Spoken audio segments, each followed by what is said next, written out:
আসসালামু আলাইকুম, স্বাগতম জানাচ্ছি বিবিসি নিউজ আন্তর্জাতিক সংবাদে। শুরুতেই সংবাদ শিরোনাম, এরপর বিস্তারিত। ইরানের সঙ্গে বাণিজ্য করা দেশগুলোকে শুল্ক হুমকি দিয়ে নির্বাহী আদেশ ট্রাম্পের। ইরানের সঙ্গে আলোচনা খুব ভালো হয়েছে বলেছেন ট্রাম্প।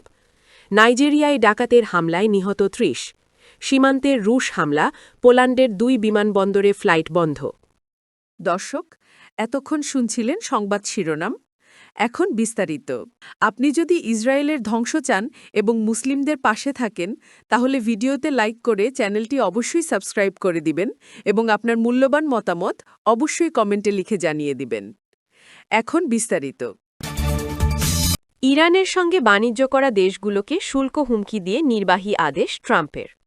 যুক্তরাষ্ট্রের প্রেসিডেন্ট ডোনাল্ড ট্রাম্প শুক্রবার একটি নির্বাহী আদেশে স্বাক্ষরের পর ইঙ্গিত দিয়েছেন, ইরানের সঙ্গে বাণিজ্য করা দেশগুলোর ওপর অতিরিক্ত শুল্ক আরোপ করা হতে পারে। আদেশে শুল্কের নির্দিষ্ট হার উল্লেখ না থাকলেও উদাহরণ হিসেবে ২৫% শুল্কের কথা বলা হয়েছে। নির্বাহী আদেশে বলা হয়েছে, ইরান থেকে প্রত্যক্ষ বা পরোক্ষভাবে কোনো পণ্য কিংবা সেবা ক্রয়, আমদানি বা অন্য যে কোনো উপায় সংগ্রহ করলে সংশ্লিষ্ট দেশ থেকে যুক্তরাষ্ট্রে রপ্তানি হওয়া পণ্যের ওপর এই শুল্ক প্রযোজ্য হবে। এ বিষয়ে সরাসরি কোনো মন্তব্য না করলেও শুক্রবার রাতে এয়ারফোর্স ওয়ানে সাংবাদিকদের সঙ্গে আলাপকালে ট্রাম্প আবারও বলেন, ইরানের হাতে কোনোভাবেই পারমাণবিক অস্ত্র থাকতে দেওয়া হবে না। এই সিদ্ধান্ত এমন এক সময় এলো যখন ওমানে যুক্তরাষ্ট্র ও ইরানের জ্যেষ্ঠ কর্মকর্তারা আলোচনায় বসেছেন। এর আগে কয়েক সপ্তাহ ধরে উভয় পক্ষের মধ্যে পাল্টাপাল্টি হুমকি ও উত্তেজনা চলছিল। এর আগেও চলতি বছরের শুরুতে ট্রাম্প নিজের সামাজিক যোগাযোগ মাধ্যম ট্রুথ সোশ্যালে ইরানের সঙ্গে ব্যবসা করা দেশগুলোর ওপর ২৫% শুল্ক আরোপের হুমকি দিয়েছিলেন। গত ১২ জানুয়ারির এক পোস্টে তিনি লিখেছিলেন, অবিলম্বে কার্যকর হবে। ইসলামী প্রজাতন্ত্র ইরানের সঙ্গে ব্যবসা করা যে কোনো দেশের ওপর ২৫% শুল্ক আরোপ করবে যুক্তরাষ্ট্র। তবে সেই সময় এই শুল্ক কার্যকরের পদ্ধতি নিয়ে বিস্তারিত কিছু জানানো হয়নি। উল্লেখ্য, ইরানের সবচেয়ে বড় বাণিজ্যিক অংশীদার চীন। এরপর রয়েছে ইরাক, সংযুক্ত আরব আমিরাত, তুরস্ক ও ভারত। ইরানের সঙ্গে আলোচনা খুব ভালো হয়েছে ট্রাম্প। মার্কিন প্রেসিডেন্ট ডোনাল্ড ট্রাম্প বলেছেন, ওমানের মধ্যস্থতায় যুক্তরাষ্ট্র ও ইরানের মধ্যে শুক্রবার অনুষ্ঠিত পরোক্ষ আলোচনা খুবই ভালো হয়েছে এবং এই ধারাবাহিকতা অব্যাহত থাকবে বলে তিনি আশা প্রকাশ করেছেন। ওমানের রাজধানী মাস্কাটে অনুষ্ঠিত এই একদিনের আলোচনাকে ইতিবাচক বলে অভিহিত করেছে তেহরানও। ইরান জানিয়েছে, গঠনমূলক পরিবেশে আলোচনা হয়েছে এবং ভবিষ্যতে আরও বৈঠক চালিয়ে যেতে তারা আগ্রহী। আলোচনা মূলত ইরানের পারমাণবিক কর্মসূচিকে কেন্দ্র করেই সীমাবদ্ধ ছিল বলে জানিয়েছে উভয় পক্ষ। বার্তা সংস্থা এএফপি জানায়, মধ্যপ্রাচ্যের জলসীমায় একটি মার্কিন নৌবহর ও বিমানবাহী রণথরী অবস্থান করলেও মাস্কাটে অনুষ্ঠিত এই আলোচনায় মার্কিন ও ইরানি প্রতিনিধি দল প্রকাশ্যে সরাসরি মুখোমুখি হয়নি। আলোচনা শেষ হওয়ার কিছুক্ষণ পরই যুক্তরাষ্ট্র ইরানের তেল রপ্তানি সীমিত করতে জাহাজ পরিবহন সংশ্লিষ্ট কয়েকটি প্রতিষ্ঠান ও জাহাজের বিরুদ্ধে নতুন নিষেধাজ্ঞা ঘোষণা করে।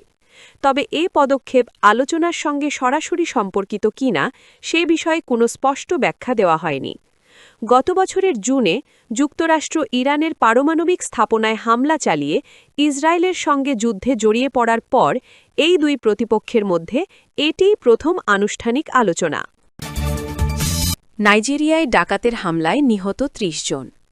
নাইজেরিয়ার মধ্যাঞ্চলীয় বেনু রাজ্যে কয়েকদিনের ব্যবধানে সংগঠিত দুটি সশস্ত্র হামলায় অন্তত ৩০ জন নিহত হয়েছে। দীর্ঘদিন ধরেই আন্তঃসাম্প্রদায়িক সহিংসতায় জর্জরিত এই অঞ্চলে সাম্প্রতিক হামলাগুলো নতুন করে আতঙ্ক ছড়িয়েছে বলে জানিয়েছে এএফপি। স্থানীয় সরকারি কর্মকর্তা ইবি অ্যান্ড্রু জানিয়েছেন, গতকাল শুক্রবার বিকেলে বেনু রাজ্যের কুয়ান্দে এলাকার আনোয়াসে গ্রামে একদল ডাকাত বাজারে হামলা চালায়। এতে অন্তত ১৩ জন ব্যবসায়ী নিহত হন।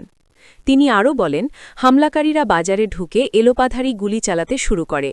এতে বাজারের ব্যবসায়ী ও স্থানীয় বাসিন্দারা আতঙ্কিত হয়ে পড়ে। বহু ঘরবাড়ি ও দোকানপাট ক্ষতিগ্রস্ত হয় এবং স্বজন হারানো পরিবারগুলো নিখোঁজ প্রিয়জনদের খোঁজে দিশাহারা হয়ে পড়ে। স্থানীয় বাসিন্দা ও গণমাধ্যম জানিয়েছে এর কয়েকদিন আগে মঙ্গলবার ৩ ফেব্রুয়ারি পার্শ্ববর্তী মোবাইকিয়র শহরের বাজারে আরেকটি সশস্ত্র হামলা চালানো হয়। এতে এক পুলিশ কর্মকর্তা সহ অন্তত ১৭ জন নিহত হন। সাম্প্রতিক মাসগুলোতে বেনু রাজ্যে সহিংসতা উল্লেখযোগ্য হারে বেড়েছে। মূলত মুসলিম ফুলানি পশুপালক ও সংখ্যাগরিষ্ঠ খ্রিস্টান কৃষকদের মধ্যে জমি ও প্রাকৃতিক সম্পদের নিয়ন্ত্রণকে কেন্দ্র করে এই সংঘাত চলছে। যদিও এসব সহিংসতাকে সাধারণত সাম্প্রদায়িক সংঘর্ষ হিসেবে বলা হচ্ছে। সীমান্তে রুশ হামলা, পোল্যান্ডের ২ বিমানবন্দরে ফ্লাইট বন্ধ। ইউক্রেন সীমান্তে রাশিয়ার দফায় দফায় হামলার কারণে নিরাপত্তা নিশ্চিত করতে দক্ষিণ পূর্ব পোল্যান্ডের ২টি গুরুত্বপূর্ণ বিমানবন্দরের কার্যক্রম স্থগিত করা হয়েছে। শনিবার ৭ ফেব্রুয়ারি পুলিশ কর্তৃপক্ষ এই ঘোষণা দেয়। পোল্যান্ডের এয়ার নেভিগেশন সার্ভিস জানিয়েছে, সামরিক বিমান চলাচলের পথ নিরাপদ রাখতে এবং আকাশসীমা সুরক্ষায় রেজেসো এবং লুবলিন বিমানবন্দরের ফ্লাইট সাময়িকভাবে বন্ধ রাখা হয়েছে। এই ২টি শহরই ইউক্রেন সীমান্তের খুব কাছে অবস্থিত। বিশেষ করে রেজেসো বিমানবন্দরটি ন্যাটোর জন্য অত্যন্ত গুরুত্বপূর্ণ, কারণ এখান দিয়ে ইউক্রেনে ন্যাটোর বেশিরভাগ অস্ত্র সরবরাহ করা হয়। পোলিশ সেনাবাহিনী জানিয়েছে, সীমান্তে রাশিয়ার হামলার কারণে পোলিশ আকাশসীমায় সামরিক বিমানের আনাগোনা বেড়েছে।